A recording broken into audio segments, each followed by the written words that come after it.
Saya lahirnya Katolik. Saya lahirnya Katolik, dibesarkan di keluarga Katolik. SD saya Saverius II, SMP Saverius Maria, SMA Saverius I, kuliah masuk ke IPB Bogor. Di IPB Bogor saya ketemu dengan seorang ustadz namanya Ustadz Fatih Karim. Dia memperkenalkan saya tentang Islam. Awalnya dulu ketika SMP saya tuh beragama Katolik tapi pusing. Lah kenapa pusing? Nggak masuk akal Bapak Ibu sekalian. Kenapa nggak masuk akal? Saya pernah tanya sama pastor, Pastor asal kita ini dari mana sih? Dia bilang dari Tuhan pencipta semesta alam. Oh gitu. Kalau gitu pastor, Tuhan kita ada berapa sih? Pastor menjawab, Tuhan kita ada 3 di dalam satu di dalam 3, Bapa, Putra, dan Roh Kudus. Lalu saya tanya lagi, kenapa Tuhannya harus 3? Kenapa nggak 4? Kenapa nggak 5? Kalau 5 kan bisa buat Power Rangers. Kenapa Tuhan harus 3? Lalu kemudian pastornya bilang, karena memang itu doktrinnya, karena itu keyakinan kita, karena itu adalah kepercayaan kita. Tuhan itu 3 dalam 1 dalam 3. Lalu saya pusing, 3 dalam 1 dalam 3. Ini kayaknya susah. Lah kenapa? Kalau 3, ya 3 aja. Kalau 1, ya 1 aja. Lalu dia bilang, enggak, ini 3 artinya 3 ini 1 tapi ada 3. 3-3-nya tetap 1, 1-1-nya tidak dapat dipisah-pisahkan menjadi 3, tapi tetap 1, dan 1 tetap ada 3. Pusing atau bingung? Jadi Bapak Ibu ngerti kan apa yang saya rasakan ya? Maka ketika saya rasakan ada kebingungan, saya banyak tanya lagi. Misalnya saya tanya lagi, Pastor, kalau memang Yesus itu memang Tuhan, kenapa ketika dia di kayu salib dia berkata Eli Eli lama sabachthani, Tuhan Tuhan mengapa engkau meninggalkan aku?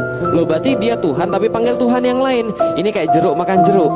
Lalu pastornya bilang, Lik, kamu jangan banyak mikir. Kalau kamu banyak mikir berarti kamu belum beriman. Karena beriman itu apa? Beriman adalah percaya tanpa banyak tanya, percaya tanpa banyak mikir. Jangan mikir, itulah iman. Oh gitu. Ya sudah, saya bilang saya keluar aja dari agama Katolik. Lah kenapa? Kalau Tuhan nggak boleh saya mikir, kenapa Tuhan kasih saya akal? Maksudnya Bapak Ibu sekalian, kalau Tuhan nggak boleh kita mikir, kenapa Tuhan kasih kita akal? Maka saya keluar dari agama Katolik secara fungsional, tapi secara struktural saya masih agama Katolik. Maksudnya gimana? KTP-nya masih Katolik tapi nggak pernah pergi ke gereja. Nah itu namanya Katolik struktural. Persis zaman sekarang banyak Muslim struktural tapi nggak fungsional gitu kan ya. Keluar daripada agama Katolik, kemudian saya nyari yang mana yang benar. Apakah benar Tuhan itu ada? Apakah benar agama itu ada? Singkat cerita, ketika saya belajar biologi, saya belajar fisika, saya ketemu Tuhan itu pasti ada. Kenapa Tuhan pasti ada? Nggak mungkin nggak ada. Coba lihat alam semesta ini begitu teratur. Nggak mungkin terjadi secara kebetulan. Gampangnya begini, Bapak Ibu sekalian, tahu nggak awal mula dunia ini asalnya dari mana? Kata para ilmuwan. Tahu nggak dari mana? Dari Big Bang, ledakan besar. Kan itu ya, kalau benar dengar Big Bang, ledakan besar. Nah, maka kalau kita bilang ledakan, contoh masjid ini kita ledakkan pakai dinamit misalnya. Setelah ledakan ini masjidnya lebih bagus atau lebih parah? Hancur, lebih parah. Mungkin nggak diledakkan terus jadi lebih bagus. Tapi alam semesta ini enggak. Dia meledak jadinya lebih bagus. Dia meledak jadinya Bapak Ibu sekalian sama saya, gitu kan ya. Artinya apa? Tidak mungkin Tuhan tidak ada. Setelah yakin Tuhan ada, saya masih mikir agama ini ada yang benar enggak? Karena yang saya lihat agama enggak ada yang benar.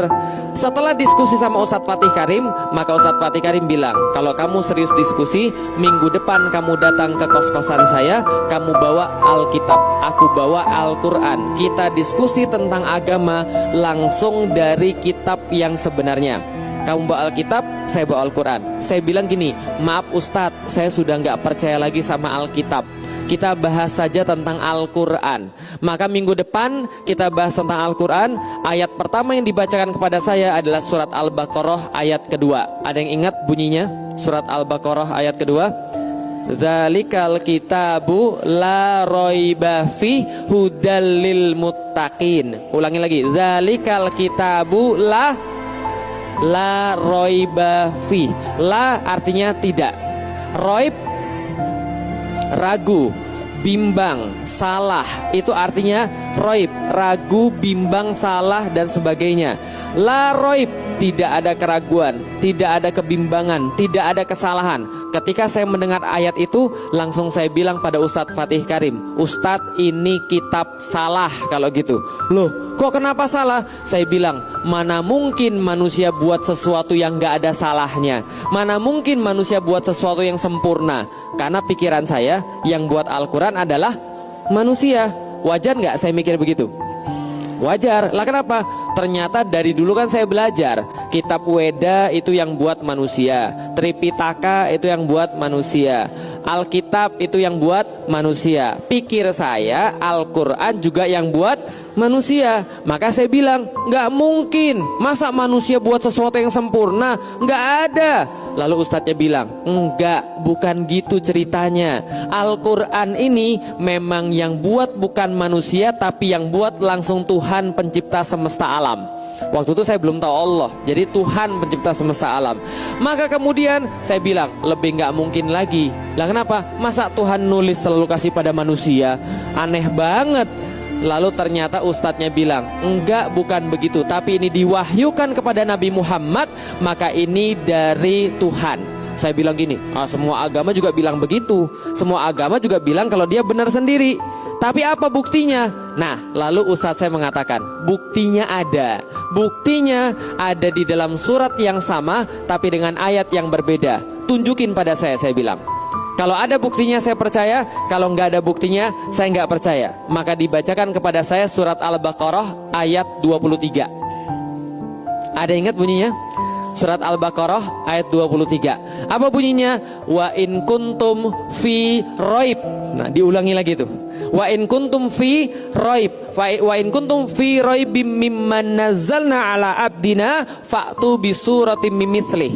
Dan bila kalian tetap dalam keraguan, tetap merasa kitab ini raib, tetap merasa kitab ini salah, tetap merasa kitab ini membimbangkan, meragukan, maka datangkanlah satu surat yang semacamnya. Itu Bapak Ibu sekalian, pas dibacain itu, kepala saya itu langsung rasanya kayak digebukin. Bukan digebukin beneran, bukan. Tapi begini, maksud saya mikir begini, ada satu kitab yang nantangin manusia untuk membuat satu surat yang semacamnya. Al-Quran ada 114 surat. Yang paling panjang Al-Baqarah, yang paling pendek Al-Kautsar. Diminta sama yang buat kitab ini, kalau kamu merasa lebih hebat daripada Al-Quran, merasa lebih jago daripada Al-Quran, merasa lebih tahu daripada Al-Quran, datengin satu surat yang semacamnya, bahkan yang paling pendek semacam Al-Kautsar. Ternyata saya cari, saya baca kemana-mana, nggak ada yang bisa mendatangkan